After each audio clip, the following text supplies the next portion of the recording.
Welcome to This Explainer. Have you ever stared at a school discipline handbook and felt like you were trying to decode some ancient, complex legal text? Yeah, you're definitely not alone. Today, we are completely demystifying Indiana's multi-layered, and let's be honest, sometimes totally confusing, school discipline policies.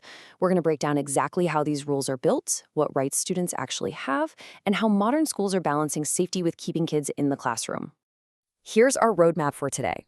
We're going to cover who makes the rules, handling misconduct and bullying, suspensions, expulsions, and rights, protections for special education, and finally, what parents need to know. All right, part one, who makes the rules? Let's take a look at the layered blueprint of school discipline. Right off the bat, we need to understand that the stakes here are incredibly high. Discipline is no longer treated as just some internal school matter. It's actually a massive public accountability issue. The rules we are looking at today literally shape school safety, classroom order, and most importantly, a student's access to learning. Because if a kid isn't in class, they aren't learning. Now, a huge misconception is that a school principal just sits in an office and invents these rules from scratch. No way. In Indiana, discipline is not a single dictatorial rulebook. It's much more like a layer cake of state law, department guidance, and local handbooks. It's super fascinating to see the contrast between state and local roles here. On one side, Indiana's state law provides the ultimate authority. It mandates evidence-based planning and sets the hard legal boundaries. But on the other side, the local districts actually take those boundaries and create their specific code of conduct. They decide the exact sequence of consequences. So, while discipline is handled locally, it is always operating under the watchful eye of state law. To really get how those local policies work, we need to look at a core concept called graduated discipline. Indiana law actually expects schools to use a graduated system. What does that mean? It means they are legally expected to consider a whole range of responses, like warnings, parent conferences, or detention, rather than just jumping immediately to the harshest penalty. For example, if a student talks out of turn for the very first time, a school is legally expected to start with a warning, not just jump straight to an expulsion. It ensures that schools escalate consequences thoughtfully and proportionately. Moving right along to Section 2, handling misconduct and bullying. Let's see what actually triggers disciplinary action. So, schools absolutely have the authority to discipline students for conduct that interferes with school safety or the educational environment itself. And here's something that surprises a lot of people. This includes behavior that happens completely off campus if that conduct reasonably affects school operations. A massive chunk of this is bullying.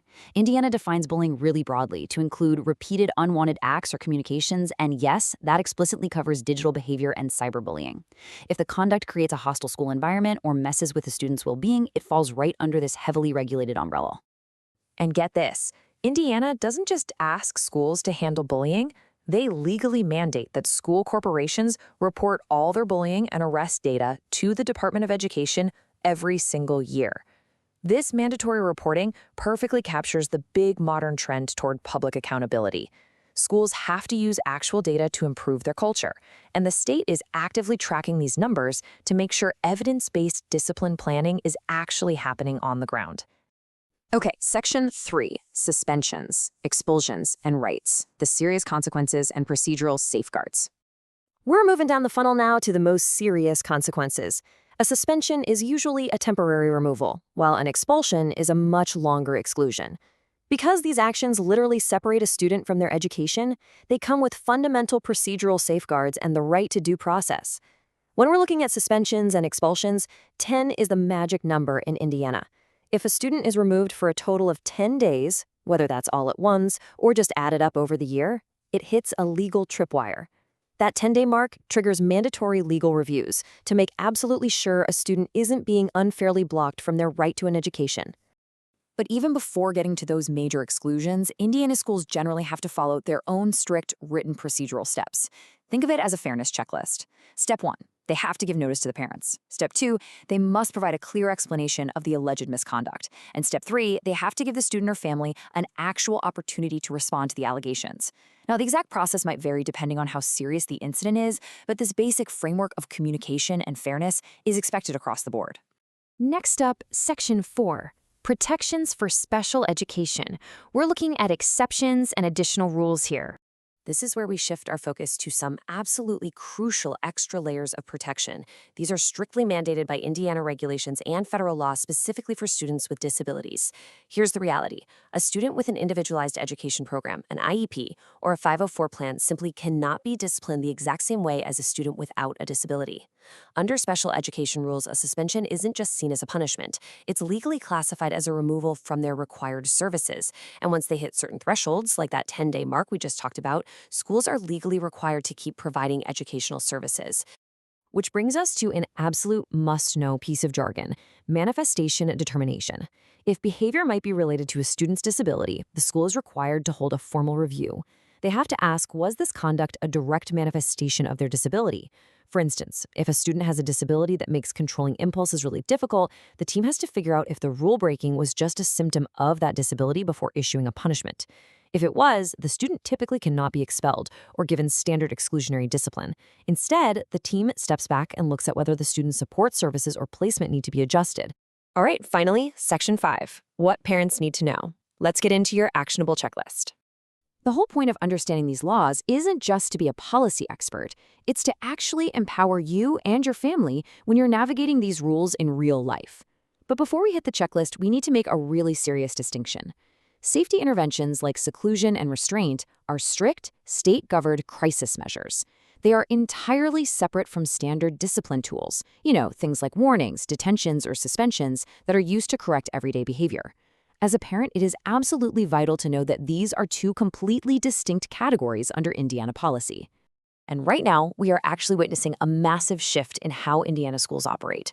Schools are moving away from traditional exclusionary punishments like immediate suspensions and instead leaning heavily into modern trends focused on positive behavior supports. We're talking about restorative practices, counseling, and de-escalation techniques. Schools are under immense pressure to balance having safe classrooms with avoiding unnecessary exclusions. The ultimate goal? Correct the behavior, but keep the student in the building learning. So, what exactly should you do with all this information? Here is your highly actionable checklist.